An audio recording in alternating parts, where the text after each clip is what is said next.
नमस्कार विद्यार्थियों, हमारे चैनल सुगम संस्कृत पर आपका एक बार फिर से स्वागत है।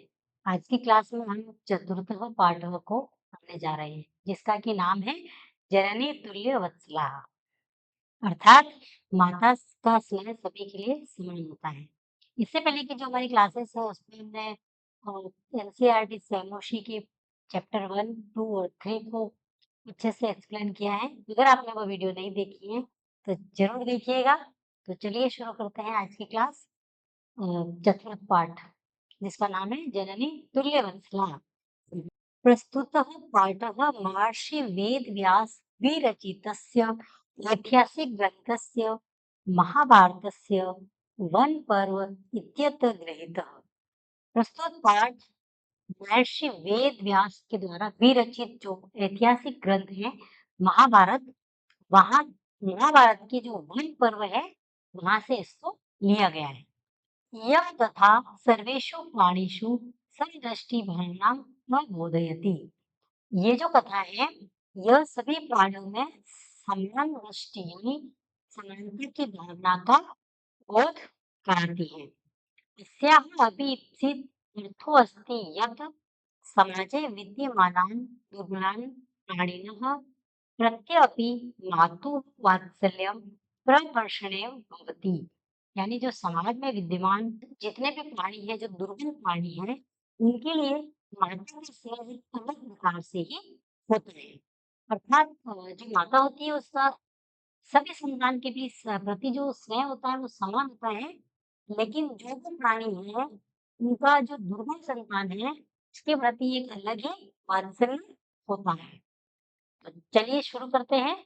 कश्चित कृषकः बलिवर्दाभ्यां क्षेत्र कर्षणम कुर्वन् आसीत्। कोई किसान था जिसके 2 बैल थे और 2 बैलों से वह कृषि कार्य करता था। तयोः बलिवर्दयोः एकः शरीरेण दुर्बलः जवेन गन्तुं शक्तश्चासीत्। उन दोनों बैलों में से एक बहुत ही दुर्बल था, जो जो उस भार को ढोने में समर्थ नहीं था। अतः कृषकः तं दुर्बलं वृषभं तोदने लुदतः अवर्तत। और वह कृषक उस दुर्बल जो बैल था उस पर शक्ति प्रदर्शन करता और उस पे अत्याचार करता हुआ उसको हाँकता था। सः ऋषभः फलं मूढ्वा गन्तुम् अशक्तः क्षेत्रे पपात। और वो जो दुर्बल बैल था वो हल को ढो नहीं पाया और वो खेत के बीच में ही गिर गया। अर्थात कोई किसान था, उसके 2 बैल थे, दोनों बैलों से रोज कृषि कार्य करता था और कृषि कार्य करता था, लेकिन उन बैलों में से एक बैल तो जो था वह शरीर से बहुत दुर्बल था। वह उस हल को जोतने में समर्थ नहीं था। फिर भी वह जो कृषक था उस पर शक्ति प्रदर्शित करता था और उसको जोर जबरदस्ती हाथा करता था। तो वो जो बैल था वो हल को उठाने में समर्थ नहीं था और वह खेत में ही गिर पड़ा। कृतः कृषिवलः अब उत्थापयितुं बहुवारं यत्नम् अकरोत्। और किसान क्रोधित हो जाता है और क्रोधित होने के बाद वह उसको बार-बार उठाने का प्रयास करता है और तथापि वृषः न उठित। और फिर भी वह जो बैल है वह नहीं उठ पाता है। गुणानुगतितं स्वपुत्रं दृष्ट्वा सर्वधेनूनां मातुः सुरभे नेत्राभ्याम् अश्रूणि अविरासन्। भूमि पर गिरे हुए अपने पुत्र को देखने के बाद सर्वधेनुनां मातुः अर्थात सभी धेनुओं की जो माता है सुरभि, उसके दोनों आंखों में आंसू बहने लगे। सुरभि एव अवस्थां दृष्ट्वा सुराधिपः तं पृच्छत। सुरभि की इस प्रकार की दशा को देखकर सुराधिप का जो होता है इंद्र, इंद्र ने उनसे पूछा, अय शुभे, अय शुभे, किमेव रोदिषि, किस कारण से रो रही हो? उच्चताम, मुझे बताइए। इति साच, यह सुन करके उसने कहा। क्या कहा? उसको एक श्लोक के माध्यम से समझाया गया है, जिसको हम समझते हैं। दीनिपातो न वह कश्चित दृश्यते त्रिदशाधिप। अहं तु पुत्रं शोचामि तेन रोदिमि कौशिक, वीर्यपातो यानी गिरे हुए को, कश्चित कोई, दृश्यते यानी दिखाई नहीं दे रहा है, दशादीप अर्थात इंद्र भगवान। तो वो इंद्र भगवान से कह रही हैं कि हे इंद्र भगवान, क्या आपको कोई धरती पर गिरा हुआ दिखाई नहीं दे रहा है? अहं तो पुत्रं शोचामि, मैं तो पुत्र के लिए शोक कर रही हूँ और उसके लिए ही रो रही हूँ। वो वासवः पुत्रस्य दैन्यं दृष्ट्वा अहं रोदिमि। हे इंद्र, मैं अपने पुत्र की दयनीय स्थिति को देख करके रो रही हूँ। सः दीनः इति जानन्नपि कृषकः बहुधा कुर्वन्ति। वह बहुत दुर्बल है, ये जानते हुए भी किसान उसको बार-बार प्रताड़ित करता है। सः पृच्छेत् भारं वहति। वह भार को उठाने में समर्थ नहीं है।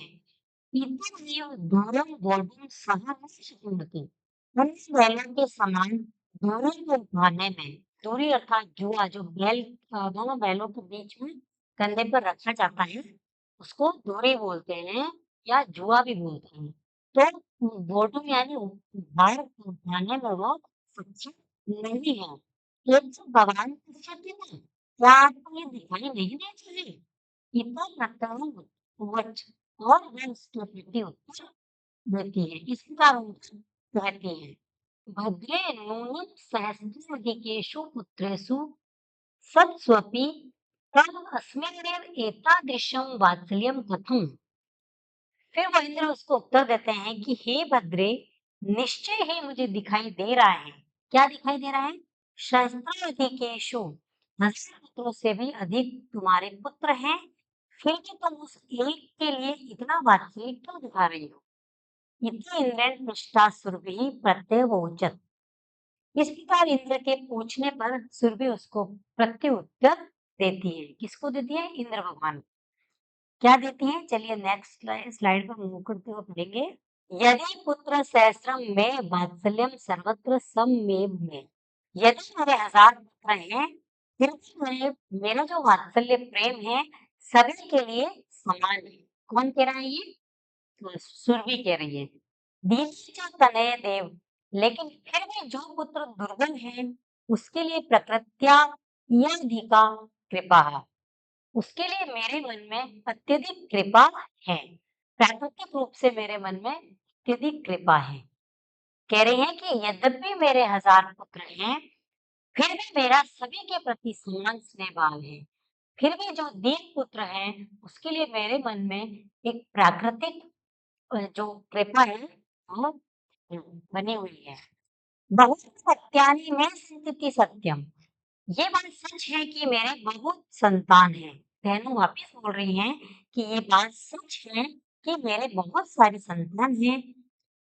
तथा इसमें फिर भी मैं उसके लिए, उस पुत्र के लिए विशेष आत्मवेदना अनुभवामि। फिर भी मैं उस पुत्र के लिए एक विशेष आत्मवेदना का अनुभव कर रही हूँ। यथा यथा ही अयम अन्येभ्यः दुर्बलः, क्योंकि यह मेरे अन्य पुत्रों से बहुत दुर्बल है।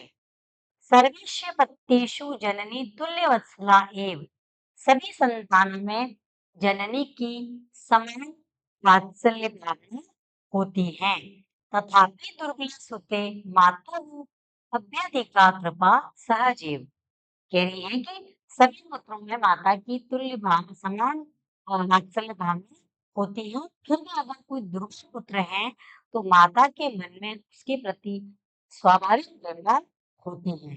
सुरभि वचनं श्रुत्वा वृषं, सुरभि के वचन को सुनकर, वृषं का मतलब होता है इंद्र भगवान, विस्मस्या खंडल्यस्यापि हृदयम् अद्रवत्, और उनका हृदय वो आश्चर्यचकित हो जाते हैं और उनका हृदय भी द्रवित हो जाता है। किनका? इंद्र भगवान का। सुरभि की बात सुन करके इंद्र भगवान बहुत आश्चर्यचकित हो जाते हैं, उनका हृदय भी द्रवित हो जाता है। सच कामेव सांत्वनायन, फिर भी उसको सांत्वना देते हैं। सांत्वना देते हुए क्या कहते हैं? जिच्छ सर्व भद्र जायेत, जाओ पुत्री, सभी कल्याण ही होगा। इस प्रकार वो उसको सांत्वना देते हैं। आचार्य देव चंडवातेन मेघरवेश्च सह प्रवर्ष समझायत। आचार्य देव यानी शीघ्रता से, चंडवातेन का अर्थ होता है तेज वायु, मेघ रवेश का अर्थ होता है मेघ की गर्जना के साथ बहुत अधिक बारिश हो जाती है उसी समय। लोकनिश्चितां, लोगों में देखते ही देखते सर्वत्र सभी जगह जलोत्पल्लवः संजातः, और लोगों के बीच देखते ही देखते चारों तरफ जल संकट हो जाता है, अर्थात सब जगह पानी ही पानी हो जाता है। वृषभहर्षतिरेक्यं वर्षनिमित्तार्थं वृषभः नीत्वा गृहं गृहम् आगतः। रसिक बहुत अत्यंत आनंदित होकर के, कृषि कार्य से विमुख होकर के अपने बैलों को लेकर घर की ओर जाते हैं। अपत्येषु च सर्वेषु जननी तुल्य वत्सला, अपनी संतानों में, सभी संतानों के लिए जननी में समान भावना होती है, समान वात्सल्य होता है। पुत्र दीने तो, फिर भी जो दीन पुत्र हैं उसके लिए तो सा माता यानी वह माता कृपा हृदया भवेत, उनके हृदय में कृपा उसके लिए होती है। अर्थात जो माता होती हैं सभी प्राणियों की, चाहे वह इंसानों की माता हो, जीव जंतुओं की हो, पशु पक्षी, किसी की भी जो माता होती है, उसके कोई भी संतान है, चाहे वो कैसी भी है और कितनी सी है, तो वो सब के प्रति उसका प्रेम भावना एक समान होती है। लेकिन फिर भी समान होते हुए भी एक प्राकृतिक या स्वाभाविक एक प्रक्रिया है, इसको कह सकते हैं, जो दुर्बल संतान होती है, उसके प्रति माता के मन में एक अलग ही भावना होती है या अलग प्राकृतिक रूप से ही उसके मन में कृपा होती है। तो ऐसे ही सुरभि को जब अपने पुत्र को भूमि पर गिरा हुआ देखती है, तो उसे लगता है कि भले कितनी संतान है लेकिन मेरा ये दुर्बल पुत्र है, उसको किसान इस प्रकार से प्रताड़ित कर रहा है, तो वो दुखी हो जाती है। दुखी हो होके रोने लगती है। तो रोने लगती है तो भगवान इंद्र उसको पूछते हैं। तो इंद्र भगवान ने उसको पूछने के बाद जब समझा तो उसका समाधान किया वर्षा के रूप में। क्यों? क्योंकि जब वर्षा हो गई तो उसको, किसानों को खेतों में पानी भर जाने के कारण काम नहीं करना पड़ा। इस कारण से वो अपने बैलों को लेकर के घर चले जाते हैं। तो जो दुर्बल बैल था उसको इस तरह से आराम नहीं मिला। तो ये जो कहानी थी आपको कैसी लगी ज़रूर बताइए, और इसके क्वेश्चन आंसर करने हो तो कमेंट बॉक्स में लिखिए। और हाँ, इस चैप्टर में आपको क्या कमी लगी वो भी हमें बताइए, उसका समाधान किया जाएगा। तो हमारे चैनल सुगम संस्कृत को लाइक कीजिए, सब्सक्राइब कीजिए, शेयर कीजिए। धन्यवाद।